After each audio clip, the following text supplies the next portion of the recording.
This whole building is a satanic cult. Tonight, we must offer a human sacrifice. Excuse me? You are the offering. Are you ready to die? Never.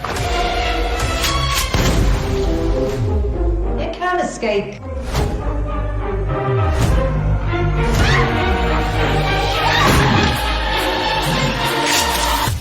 What?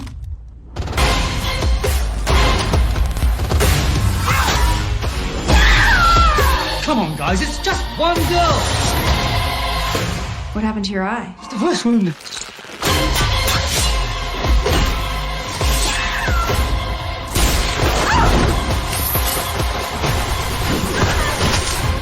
I know you think we're terrible people. If you get to know us, we're actually really nice. They will kill you. What happened in there? Rich people. Hello, everybody, and welcome to the latest episode of Fresh Cuts. This is Mike, and joining me as always, it's Mr. Venom. How's it going, Venom? Greetings and salutations, satanic martial artists. Yeah, I'm not doing too bad. How the hell are you doing? I'm doing good. The Day of the Dead 4K, the pre-order went up today, and I was actually able to snag one before. It's funny. It sold. So I initially had it in my cart, and it sold out on Groove. So then I went to go to Amazon, and I was like, all right, I'll bite the bullet and pre-order on Amazon, which is way more expensive. And then before I left my computer to go back to work, I hit refresh and Groove like reopened it. So I was able to pre-order there with a coupon code. So $39 out the door for the 4-disc Day of the Dead 4K set, releasing in June. So I'm happy about that. Other than that, it's a normal ass Monday, but I am off the rest of the week after tomorrow, so it'll be a good week coming up for me. Also with us is Don and Ellie. What's up, Don? Yeah, what's going on? Always happy to be here. Okay, so this week we are talking about the second movie that I think it's been alluded to in past episodes. I think we mentioned it on No More Room in Hell that we recorded. A movie that came out within a week of Ready or Not 2 that from the trailers it looked like maybe a similar premise, kind of like a siege-like movie, and that's called They Will Kill You. And there's actually another movie that recently came out that has a similar premise too. We probably won't get to it on Fresh Cuts because it came out when like there's other stuff to cover, but it's one on Prime. I'll bring it up later, I guess. So They Will Kill You. IMDb says a woman takes a job as a housekeeper in a New York City high-rise, unaware of the building's history of disappearances. She soon realizes the community is shrouded in mystery. What is that mystery? We will find out soon. So, general thoughts on They Will Kill You. Venom, you're up first. What do you got? This is the type of movie that makes me incredibly happy that I don't watch trailers, because after I watch the movie, I watch the red band trailer for this movie. You basically get 3/4 of the movie in that trailer. And that is the exact reason I don't watch trailers anymore. I want to go into these movies as blind as possible. Well, my friends, I was absolutely happy that I did, because when we get our first action sequence in this movie, it totally floored me. I was not prepared for what the movie was about to offer. And I just got to say that overall, the movie just started out great. I had an ear-to-ear grin. I was convinced this was, going to be my favorite of the year, at least up to now. But then the rest of the movie happened. And unfortunately, the movie starts to slow down. How can I put it? The more information you get about this group of people, what's happening in the Virgil, and the abilities that they have, it almost makes all the great fights pointless. And obviously, I can't really get into that in the spoiler section, but if you've seen the movie, then you know what I'm talking about. After we get that first big reveal of a certain ability that these people have, it makes a lot of the action sequences feel trivial. But again, we'll get to that. Now, let's talk about what the movie does well. For my money, it's the filmmaking. I adore the cinematography in this movie. I mean, this feels like something Quentin Tarantino would have done early in his career. And just the way that the cameras move, the way that they have certain shots of people like going through air ducts and things. It's shot in a way that I don't remember seeing too often. And I really, really enjoyed it. Almost like they were cutaway walls, you know, rather than the camera actually being in the air shaft with the characters, which we do also get that as well. But then we get like that bisection, you know, where they almost cut the wall in half and we get that side camera view. And I was on board for it. The score, I love this score. I thought this score really added a lot to the film, to the action sequences specifically. I love the gore and the kills in this movie. Most of them, I would say about 95% of them, are done practical. There is a CGI monstrosity at the end of our movie, but we'll get to that later on. And and then Zazie Beetz. Zazie Beetz was great in this movie. We know her, of course, from various films, including the second Deadpool movie. Now, I thought she was a great character. I loved her backstory. I loved her motivation, the reasoning why she is the badass that she is. It totally worked for me. Now we have to kind of get to where the movie falters. And first and foremost, it's going to be in its villains. These are the most forgettable villains ever. I mean, it's basically just a bunch of white people in black robes. Now, when you compare it to Ready or Not 2 last week, where we actually got interesting villains that were all very different, you know, different ethnicities, different walks of life, even though they were all rich assholes, they were somewhat memorable. Like, I still remember every single villain from that Ready or Not 2 movie. I've already forgotten most of the villains from this movie that I just watched yesterday. Like I said, I mean, other than the fact that one of them is Heather Graham and one of them is a Harry Potter actor. Otherwise, they are just incredibly forgettable, other than, of course, the human leader, Lily. And that's mainly because she doesn't wear a black robe in the movie, and she's the hostess of this entire facility. So, she's slightly different, but the majority of the villains here are just white people in black robes. And after a while, that just starts to get really dull. And once we get to like the end of the second act, I don't know, I just almost got bored with just the almost how can I put it, monotony of it. It was just action piece after action piece. And like I said, once we get a certain piece of information about this group, the action set pieces seem pointless. And obviously I can't get into it now, but we will later on. So, and then the finale, holy shit, the finale. It's like the movie, yes, this is a horror action comedy, and I'm glad for it because I generally like horror action comedies. But after a while, by the end sequence, the movie kind of does a substance where it goes so over the top that it almost loses all the goodwill that was built up throughout the majority of the film. I don't think it's nearly as egregious as the substance, because this one is still a fun movie throughout. But yeah, when we get to that final confrontation, it's like, wow, that's what they went with. Okay. And then, like I said, considering 99% of this film's effects are done practically, then we get that final set piece, which is almost entirely CGI. And it just, like I said, it just kills all the goodwill that the movie earned. So overall, I think I did enjoy this one a little bit more than Ready or Not, just because of its action, its gore, its much more compelling heroine. I like Samara Weaving, I genuinely do, but I likes me a badass woman. Very similar to like our heroine from what do you call it? You're Next. And Zazie Beetz is very much that type of heroine. She starts out as an innocent, potentially an innocent girl, just, getting a job. And then suddenly she's practically an assassin for hire. And I like that. I'm okay with all of that. but like I said, and then the pacing also, like we get that first great action sequence, and then we just get a lot of story after that, and it's like, oh, when are we going to get back to the kills? When are we going to get back to the gore and the fights and everything? So yeah, overall, this movie is all the best parts of movies like Kill Bill, The Raid, You Ready or Not, You're Next. I mean, there's a slew of movies that kind of remind me of this movie. And this movie was very, very obviously inspired by Kill Bill.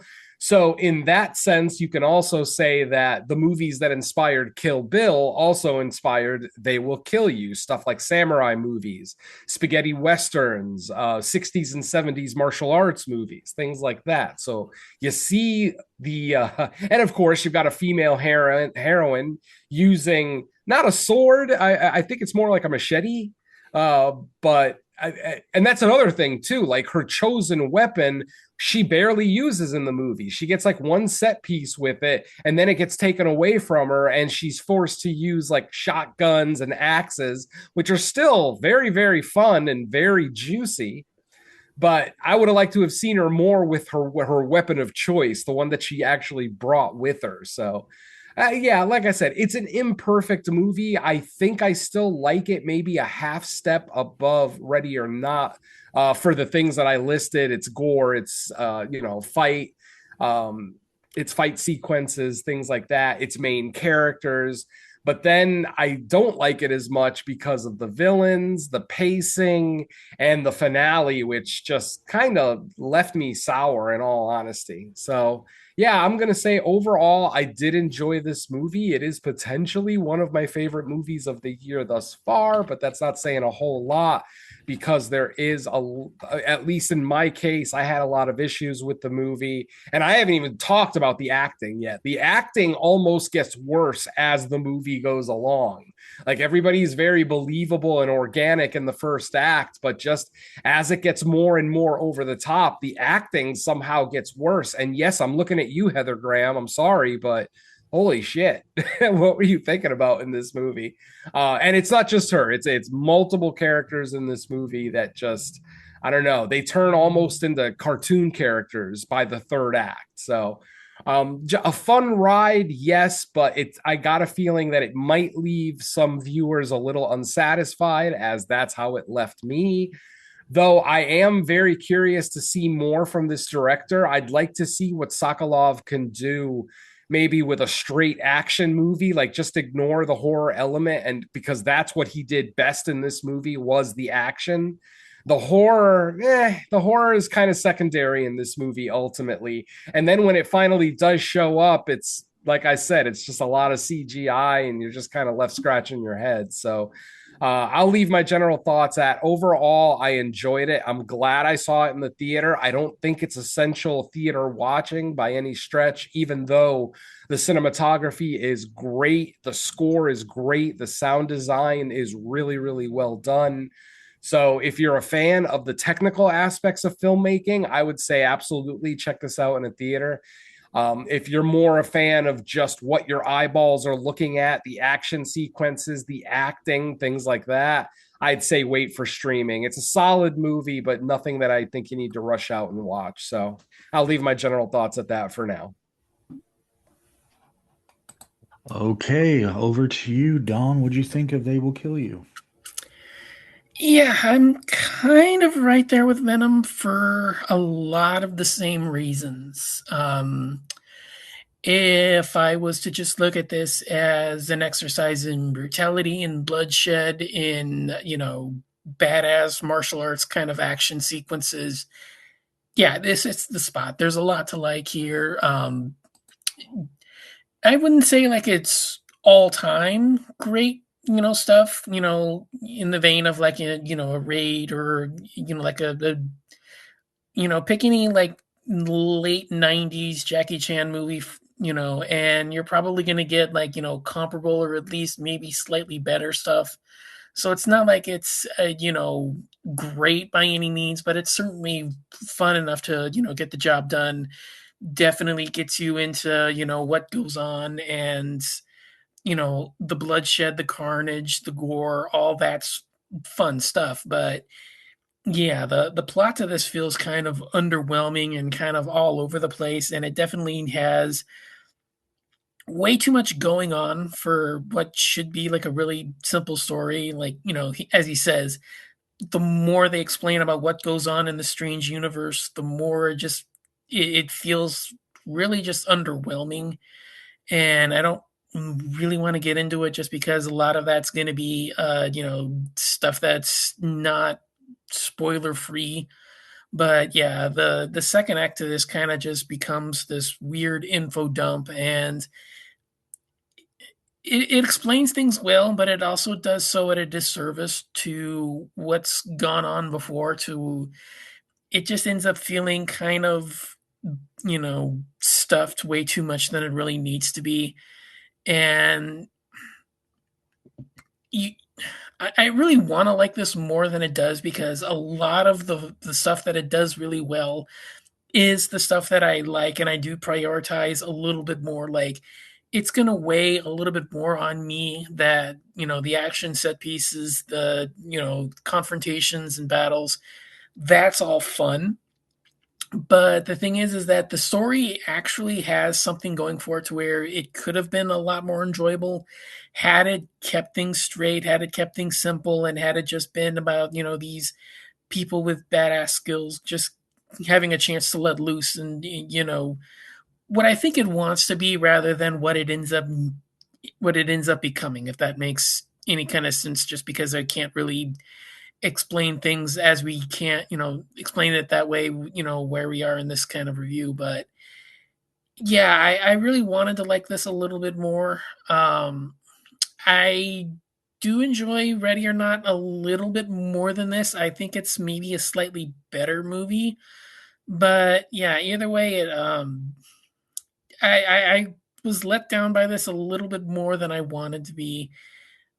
The stuff that it matters, yeah, it's fun for what it is, but yeah, that's just where it lets itself down, is the story, the universe rules, all that kind of stuff, and that's kind of where it stumbles. I mean, if that matters to you, I wouldn't say it's necessarily essential viewing by any means. But yeah, if you're just looking for, a hard-hitting, blood-filled martial arts movie, I kind of hesitate to actually call this horror. I mean, it's really more just about how brutal and bloody it is. Horror is kind of like one of the secondary characteristics. Like, it's action comedy first with touches of horror. So, I mean, if you're just looking for, like a Friday the 13th or a Halloween style horror movie, it's really not that. It's, much more on the, action comedy side. So, yeah, if you're in that kind of a range, then maybe it's one where you can just wait for streaming. But yeah, either way, it's fun for what it is. If the positive points mean more to you and you weigh a film based on that, give it a shot when it hits streaming, but it's not necessarily an essential viewing by any means. Trying to think without going spoilers. Hmm, I really don't have much else to add, I guess. So, guess I'll just say back to you, Mike. Okay. Um, yeah, I guess I'm kind of close to you guys. Maybe I liked it a little bit more. I mean, comparing it to Ready or Not 2, just because I guess similar premises. I mean, they have their differences, but I probably like this more than Ready or Not 2, but they're in the same range. I I like that this kind of was smaller scale, confined to like a building. To me, that gave it more tension and more like possibilities of like what could happen on different floor. I like the aspect of like different themed floors, although even that was kind of underbaked because I feel like we got that concept introduced, but they didn't do a whole lot with it. Um, I l- I like some of the practical effects, and yeah, my biggest criticism of the movie is the finale because of how CGI based it was. And it wasn't just that there was CGI, but it just made the whole thing look ridiculous when you could have done that same scene without CGI. It didn't feel like that was necessary, but it's like feels like one of those things where like someone at the table is like, "Oh, that would be cool." And it's like, "No, it really wouldn't be cool because it's CGI. Just it looks terrible, and it takes you kind of out of the moment when, for the most part, there's a lot of practical effects going on, and I was like really appreciating it. And then for such a big pivotal part of the movie to be like, let's just ruin that goodwill and do CGI in that fashion, I was just like, oh God.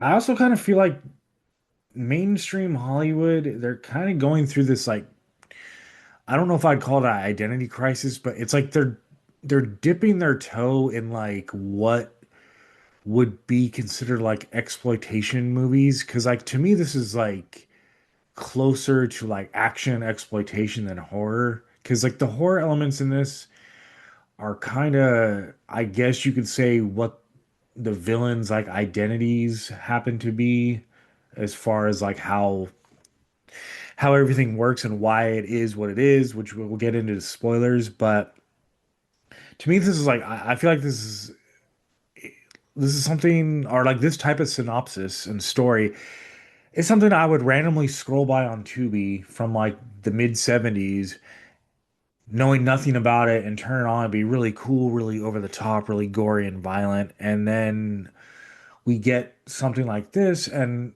they kind of replicate that style the best they can to still try to uh, advertise it to like just general audiences. And I think for a lot of people that it will be successful because the people that haven't seen like kind of like the lower budget or what a lot of people would call just bad movies, I guess, um, they probably see this and think, "Oh man, what like an original cool idea." But to me, it's like, no, these are like okay versions of like the cooler actual ultraviolet movies. And especially like, foreign movies, Japanese movies, just Asian cinema overall. You could see like these types of movies, and I'm sure like the three of us have that are like similar setups and just go for it over the top like they should be. And I feel like this one, it kind of flirts with doing that, but then they rein it in certain points. Um, but it was entertaining for what it was. I still give it a positive review. I still think it's worth watching, like especially for people that liked Ready or Not too. Um, I would say then you should watch this one because I think this one is closer to how the first Ready or Not was. Um, and then the other movie I was gonna bring up was called Pretty Lethal on Amazon, and it's like a group of ballerinas that are kind of in the same siege situation. So that one was interesting. It's on Prime though, not theatrical, but I was just gonna mention it. I don't really want to talk about it that much because it's not the subject today, but I just found it funny because there's like three movies that came out in the same 3 week period that all kind of have that set up to them. I think They Will Kill You is probably the best of the three, but they're all kind of in the same range, which I already said. What else? I do like the backstory. I like the setup, and I think Venom mentioned it. But that first opening action set piece was so good and well done that I think that's one of the problems is the movie struggles to do anything that specifically cool again for most of the running time. It kind of sets you up for something and then you're just waiting for it to hit that high again because like I watch a lot of martial arts cinema, a lot of like Hong Kong action movies, and it's not uncommon that the first set piece action or some massive fight, yes, you're gonna see it is common you start your movie off with something that like gets the audience going, but at least like two, three other times in the movie, you have to do something to like outdo that because you still want to build towards the finale when you throw like such a huge crumb out there at the beginning.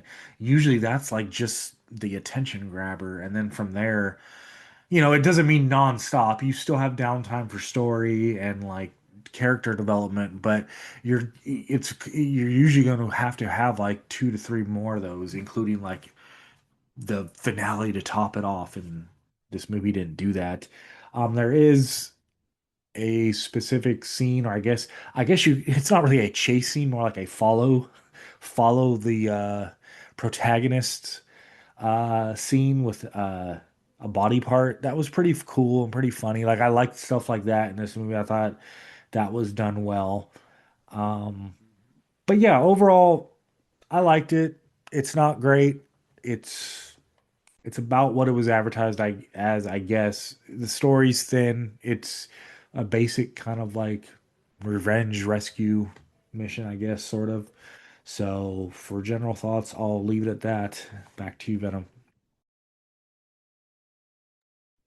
I'm right there with Don, man. I really, really wanted to like this movie more than I did. Like I was prepared to walk out of the theater just praising this movie when the first act was over.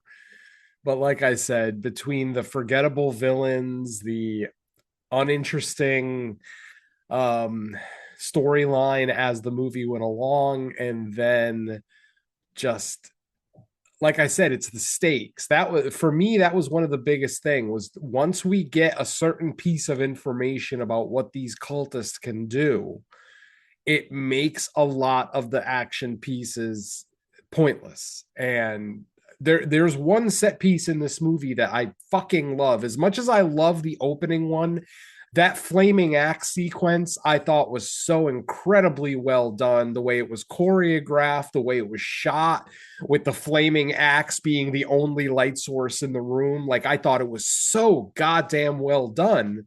But the whole time the fight's going on, I'm like, what's the point? Like you're just like, what's the point? It doesn't matter because of this little piece of information that we have.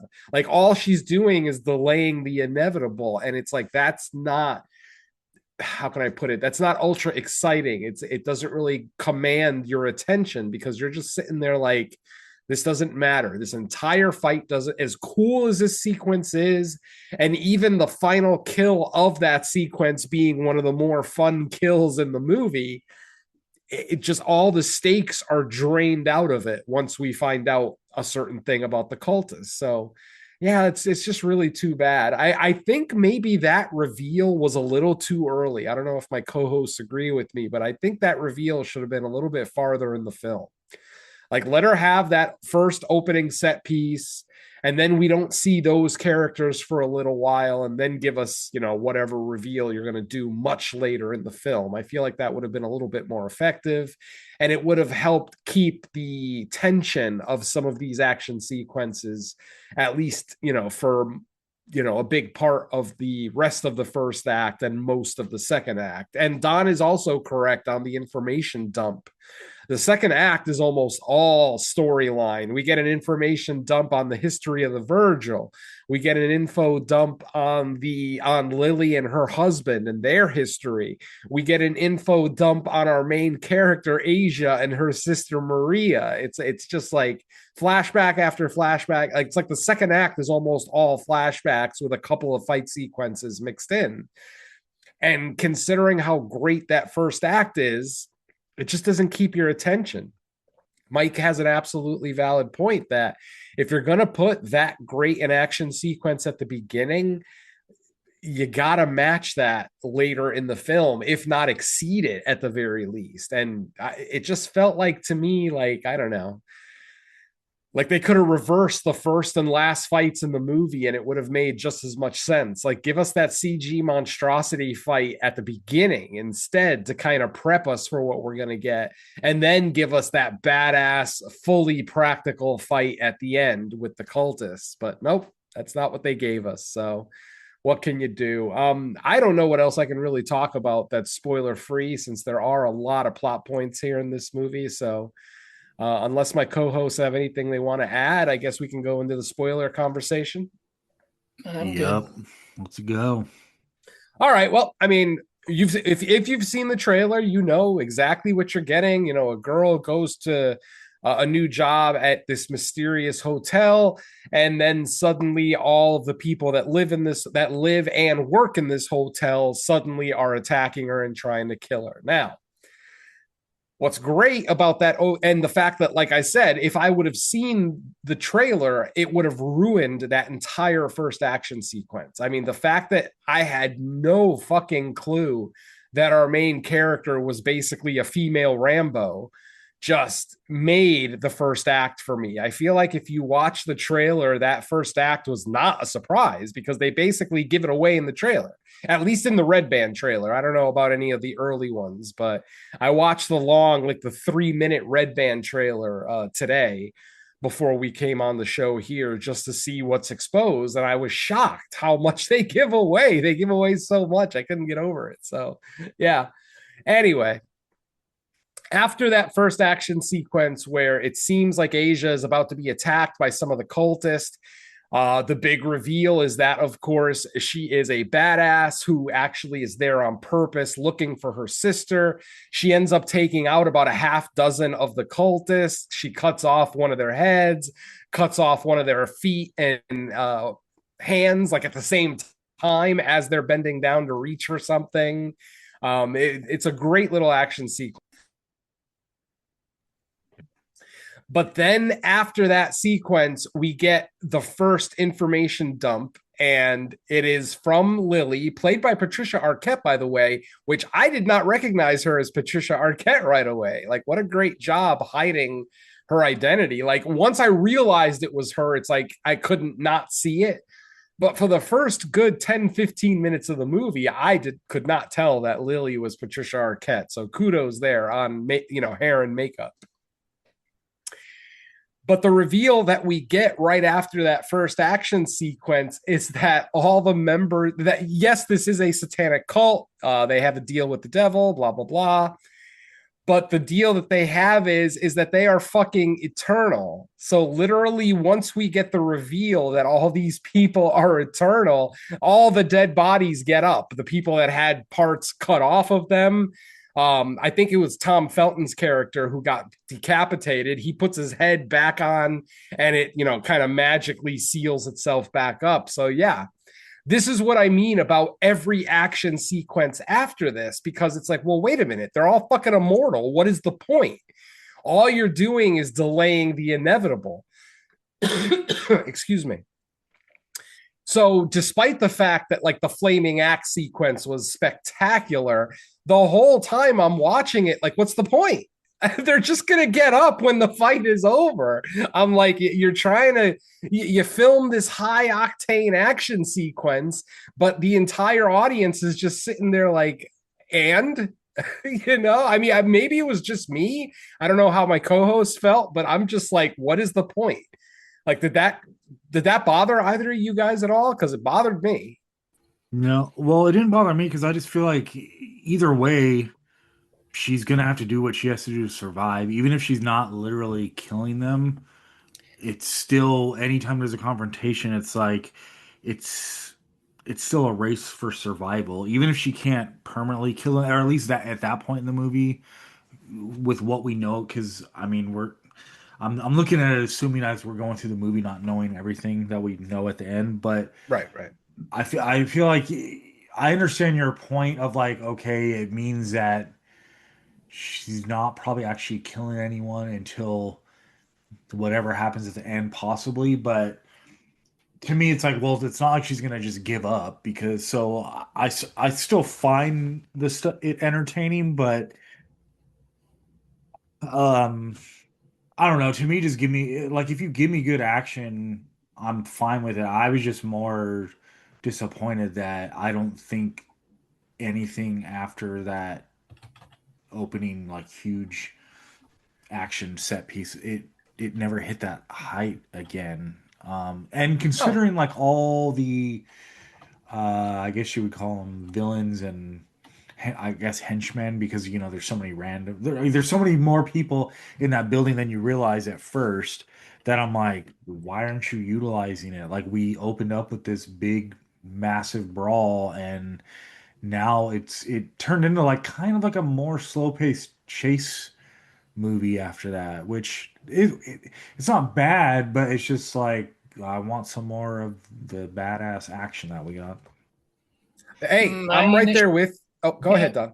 Well, my initial take was that we're gonna find out how she's gonna eventually counteract that. Like immortality, maybe, but then we're gonna, find out how it's gonna, go away, and she can actually kill them and stop them.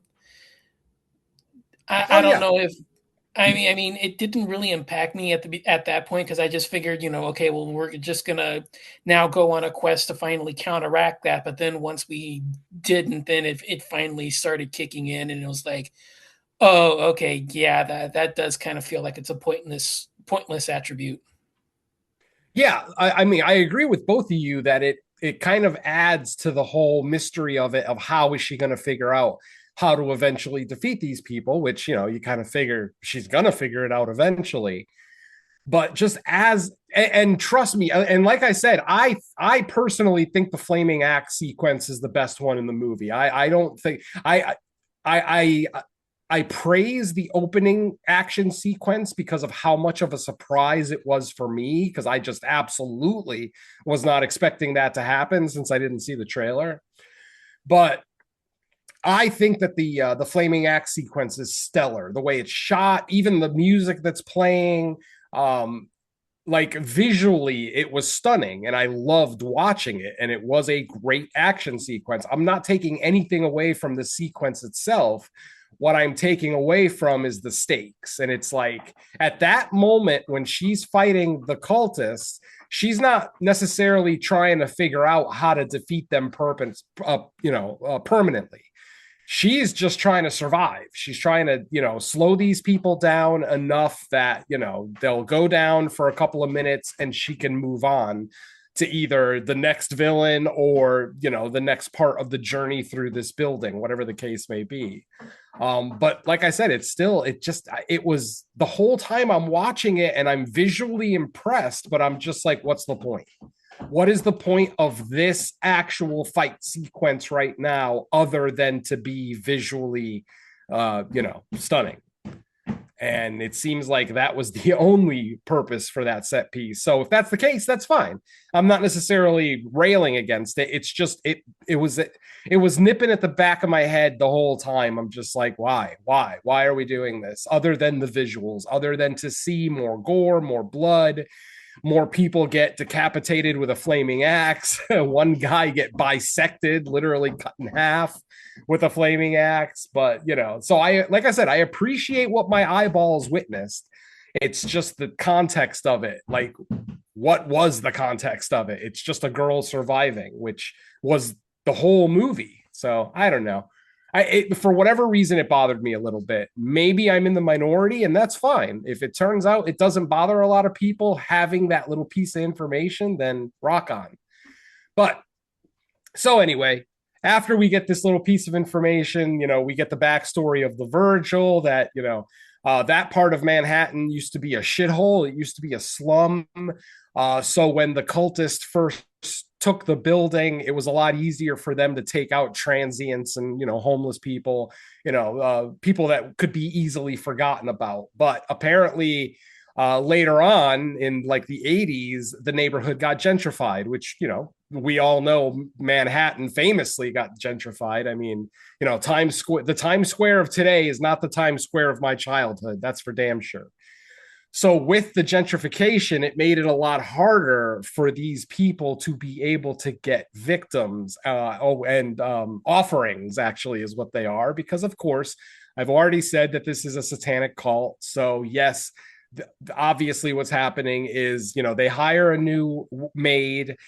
That maid or staff member, whoever it is that they hire, is the new offering. And what's funny is that one of the many differences between this and Ready or Not is that, I lost my train of thought. That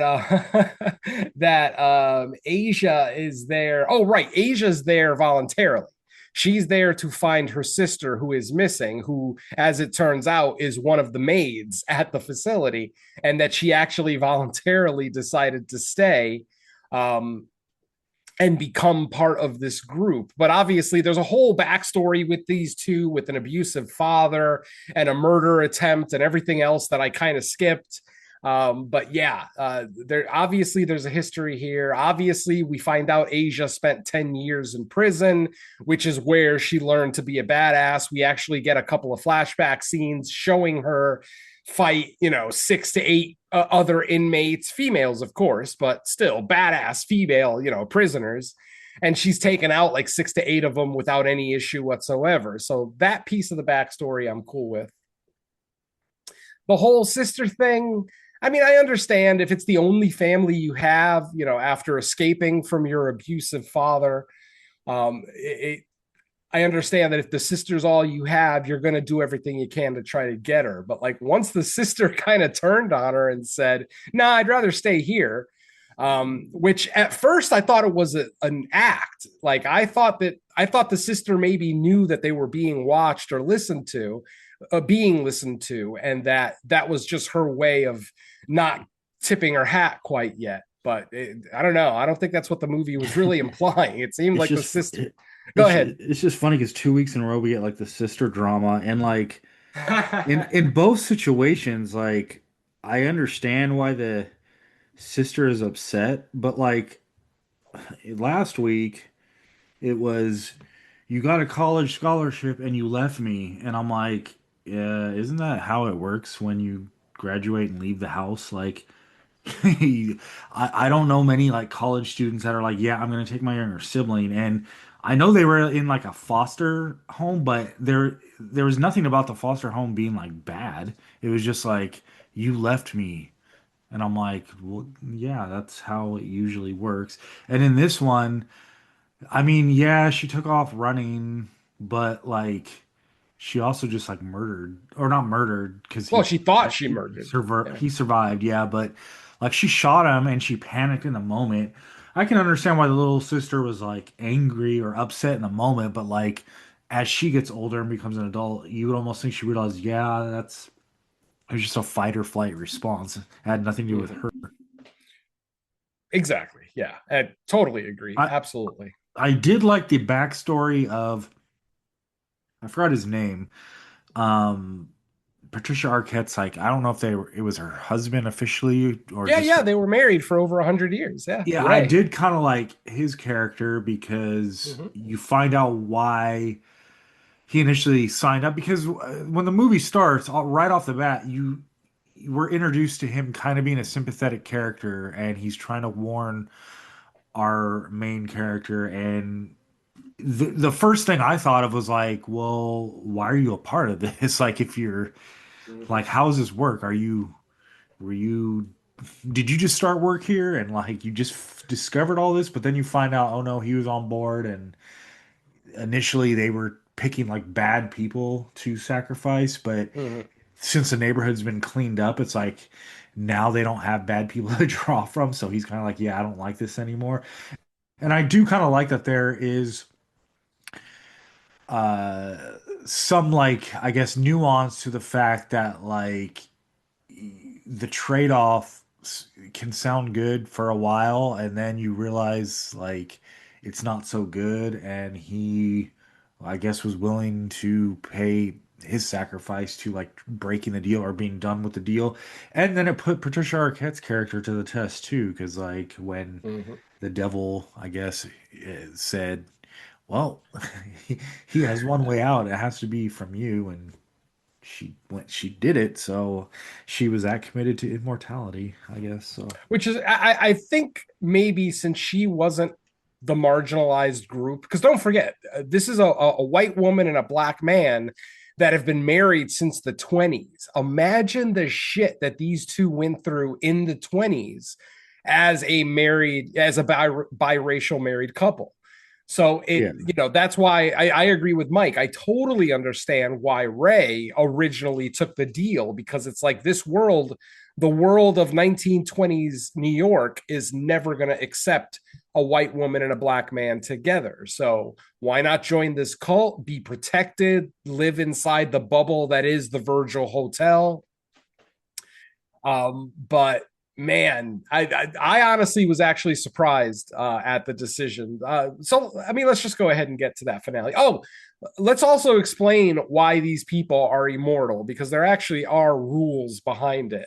Basically, uh, whenever they bring an offering in, a new offering, they kind of test that person, and in certain instances, as was the case with the younger sister with Maria, sometimes they will actually offer to the offering for them to join rather than being sacrificed to the devil.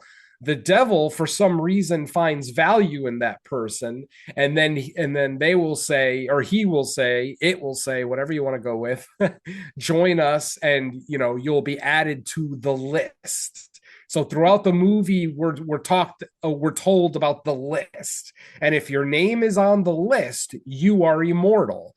If you die, even if your body is just destroyed, like burnt to ashes, crushed into a bowl of blood pudding, you're gonna come back. Your body will regenerate, and that actually adds some of the comedy in the movie, where after Heather Graham's character has her head blown off by a shotgun, we get that great little piece of comedy of the head growing back slowly. So we get that great shot of her with a tiny little head on her shoulders, very similar to Deadpool's baby legs in the second Deadpool movie, for the Marvel fans who remember that. So there are elements of this movie that I found very funny and very entertaining, but it still kind of left me flat. Anyway, so there you go. That's why these people are immortal. Now, once we get to the finale, we finally see the devil himself. Now, we're all saying the devil and Satan. They never actually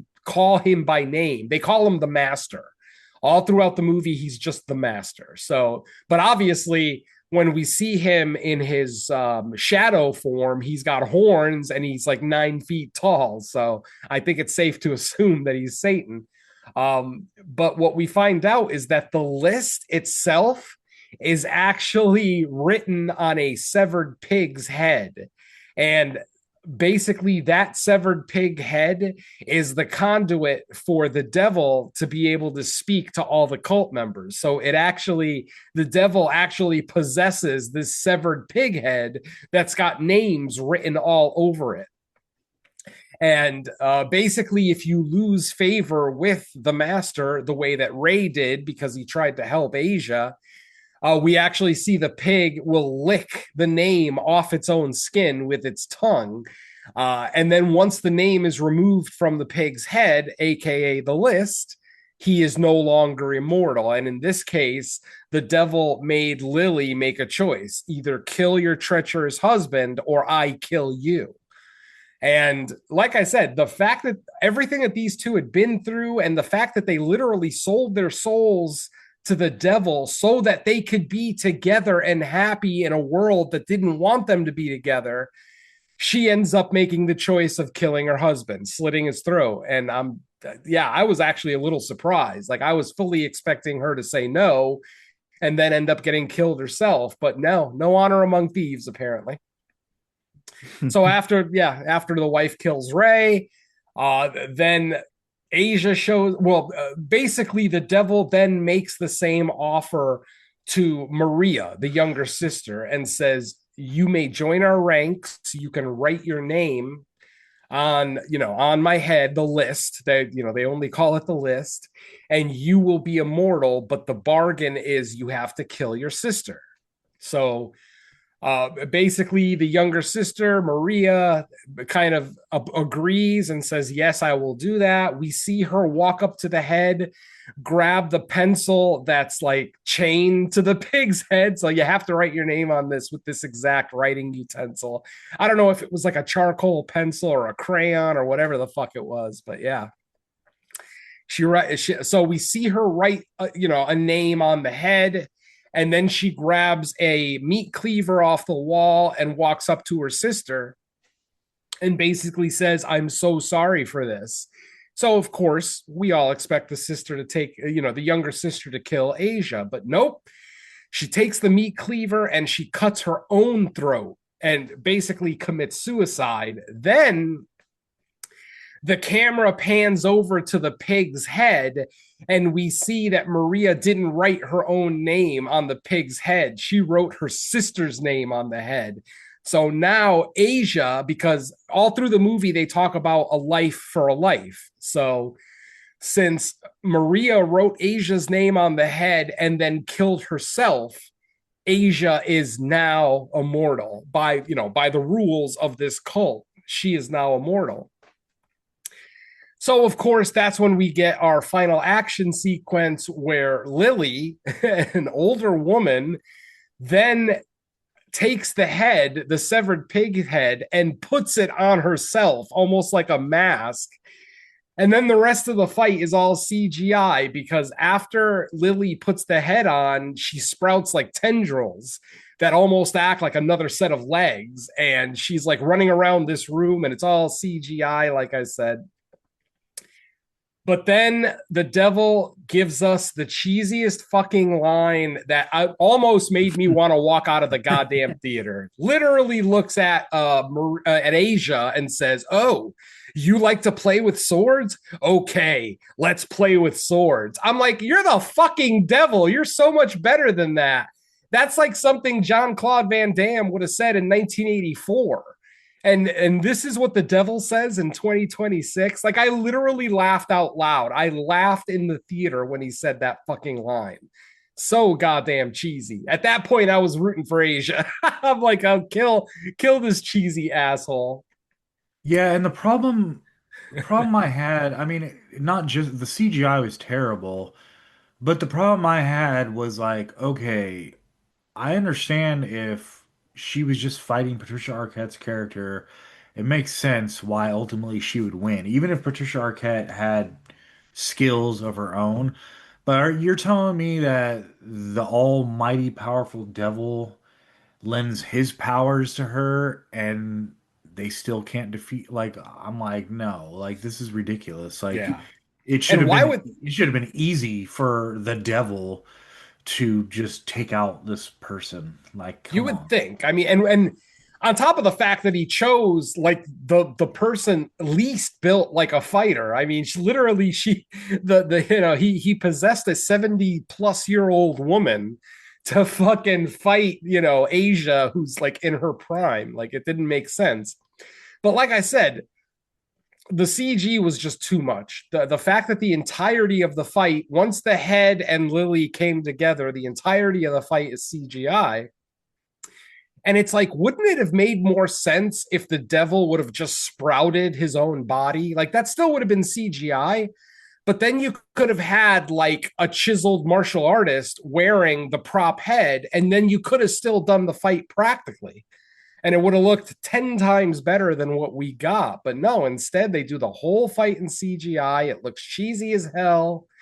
And after all that, she basically the way that the fight ends, she's able to remove the head from Lily's body, which pretty much kills Lily instantly. And then Asia takes a bunch of like alcohol because they're fighting in like almost like a restaurant part of the hotel. She takes a bunch of alcohol bottles, starts pouring it on the pig head while it's still possessed by the devil. It's still talking and, alive. And she sets it on fire. As when she sets it on fire, the names start to burn off of the pig head. So even though it's not the pig itself erasing it, the fire is erasing it. And as the names are being erased, the people are dying. Because don't forget, we just had a big, action sequence where, she left one guy hanging on a chain. She left one guy like hooked, like had a hook in his heart. I forget exactly what she did to Heather Graham's character. But yeah, basically, as soon as the names started melting off the list, all the characters start to just die. I think a couple of them exploded even. Not quite the blood explosion from Ready or Not, but, basically their bodies just kind of blow up.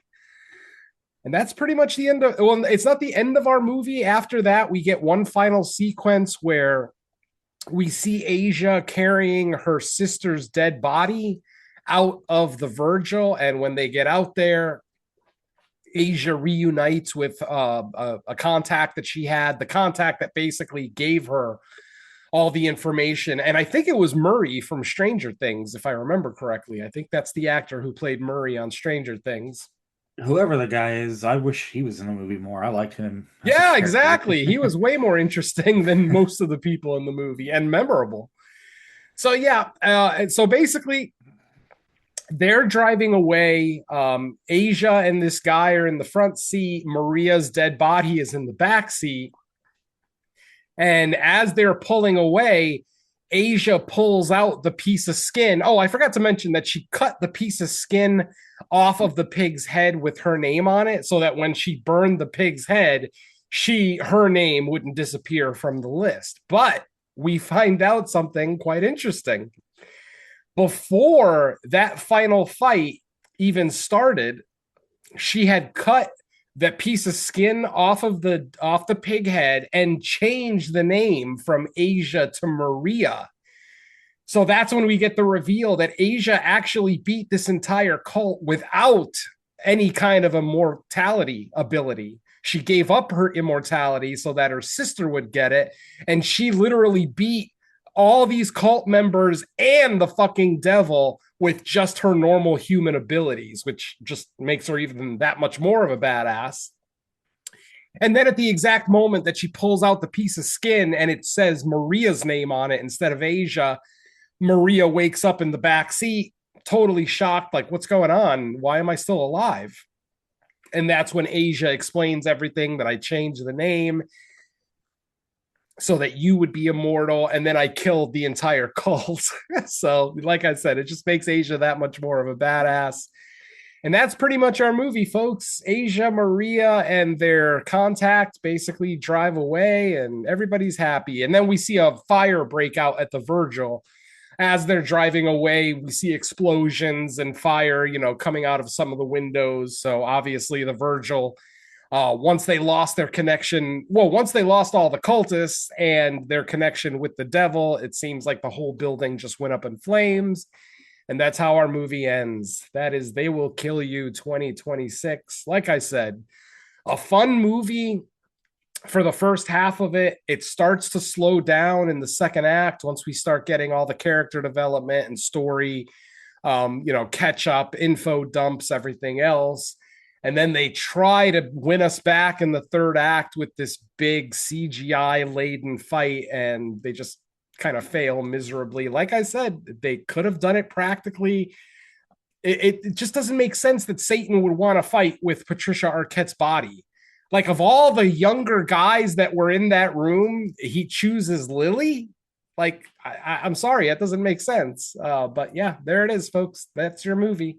Oh yeah, and there were way more cult members and names on that pig's head, by the way. Oh yeah, much more. Yeah, I mean, just about everybody that worked at the hotel was a member of the cult. So, I mean, there were dozens upon dozens of names written on the head. I was actually surprised there was still room to write more names on it with the amount of people that like work there, and like all the rich douchebags that just kind of live there, blah blah blah. So yeah, that last fight felt like a video game, and I don't like my movies to look like video games. So. Absolutely, yeah. That's like I said, that one. I think there's two major changes this movie could have done to be a little bit better. A, make that final confrontation practical. Just get like some chiseled martial artist, some guy that's built like 80s Jean-Claude, and then, have the head. I mean, that part's still going to be CGI, the head being attached to the body. But then once that's done, you could do it practical with a prop head. Just don't show any close-ups of the prop head to, kind of show off how bad it looks. Or just possess the person. That's fine. Or just flat out possess them. Yeah, that's valid too. Absolutely.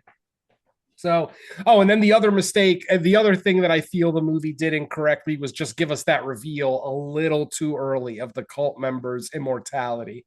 I would have liked to have seen that come a little bit later, maybe after a couple of action sequences where we don't see the victims, we don't see the cult members that she killed again until the reveal. And then everybody that she killed throughout the first half of the movie could suddenly show back up. And I just feel like that would have added more stakes to some of the earlier fights, especially Like I said, the flaming axe fight, which I loved visually, sound wise, like everything about it, the editing, it was just so well done. But I couldn't get out of my head just that it really meant nothing. That ultimately, when the fight's over, everybody's going to get up anyway. So, um, obviously, it bothered me more than others. I mean, hopefully, it didn't bother the masses all that much because obviously, I'd like to see this movie succeed.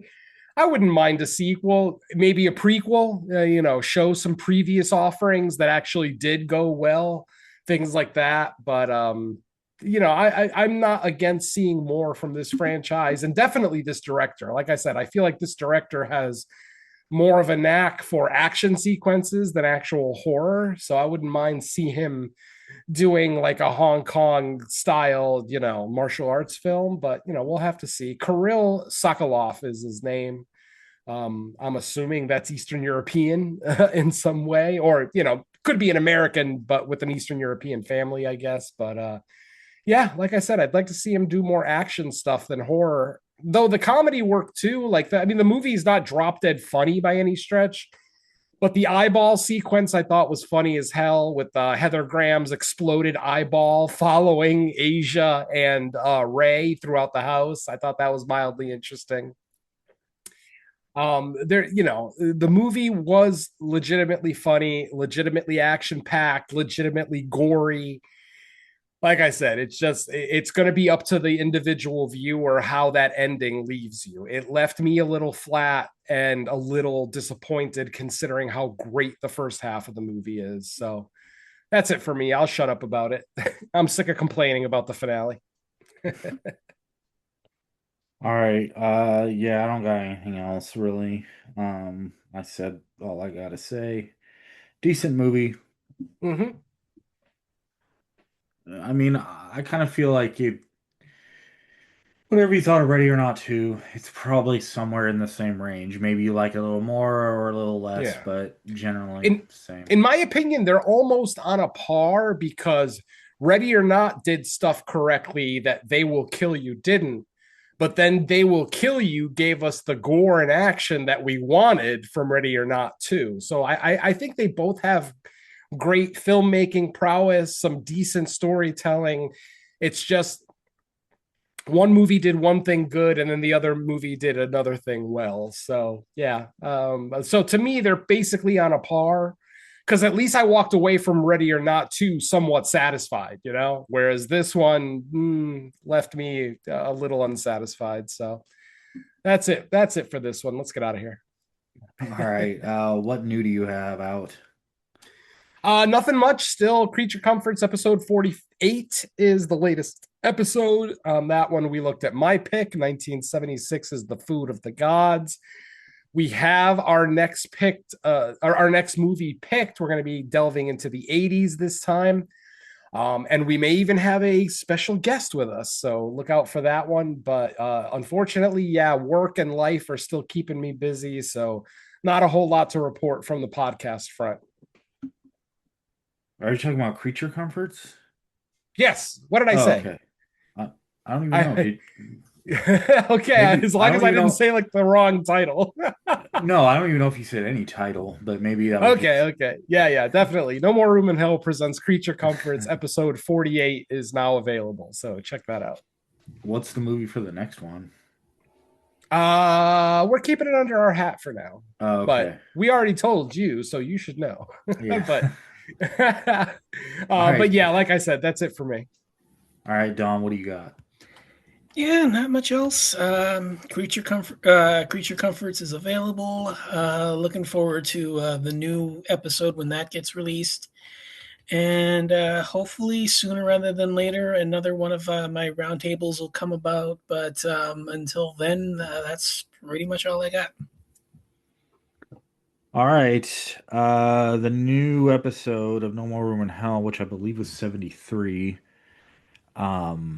If you listen to our stuff on YouTube, it's already up. If not, if you listen to it through like the links from the network, it should be up in the next day or two. I would assume if you're listening to this, it will be up and ready everywhere because these will probably get posted at the same time. We had special guest Nicole. Is it Trawick? How is it? How she says her I'm last not name? exactly sure how she pronounces it. I say Trowick. Okay, yeah. If you're familiar at all with our group page on Facebook, you've probably seen her leave like comments on our stuff. And I know she was on a episode of Land of the Creeps, and she used to do the show with the Taminator, Horror Through Her Eyes, I think. Was it? Yes. No, Oh wait, no, no, that that was was that was Jessica that was Schmidt. Yeah, Jessica yeah, from she was a I guest. Holocaust. think she was a guest on there. Yep. Okay, so yeah, so she's made a couple guest appearances, and she has sounds like she's dabbling and maybe starting her own show if she has the time and resources for it. But it was a good time. She was Yeah. fun to talk to, so check that out. We have our stuff picked for the next episode of the main show. It'll probably be in a few weeks, sometime in April. Mhm. And as far as the next episode of Fresh Cuts, I was looking, and there's actually a shark movie called Deep Water coming out this week. Because at first I didn't see anything, and I had to scroll further down, and yeah, a shark movie That's called Deep this Water. week.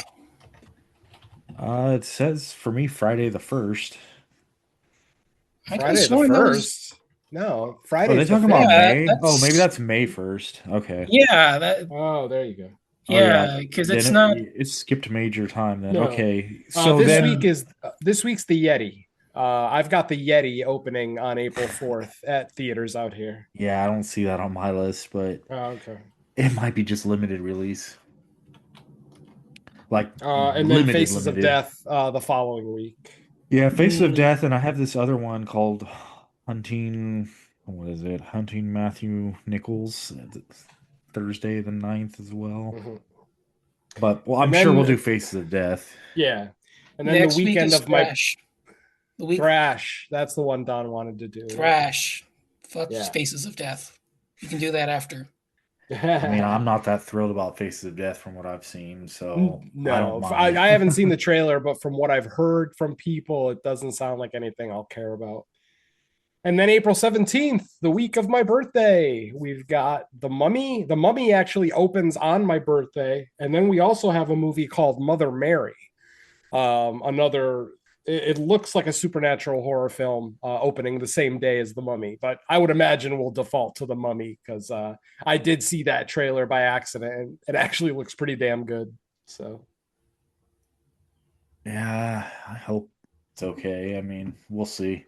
well, I mean, my birthday last year gave us our number one movie of the year. So hopefully my birthday this year gives us something almost as good. All right. Well, with that, we're ending the episode hopeful. All right. Well, thanks everyone for listening. We will be back. Actually, this time probably a little more than a week since I'll be out of town through Sunday. So we'll get something recorded next week. And with that, let's say bye to our listeners. Later. We're finally done with the devil, and now we're on to sharks. I can't wait. Peace.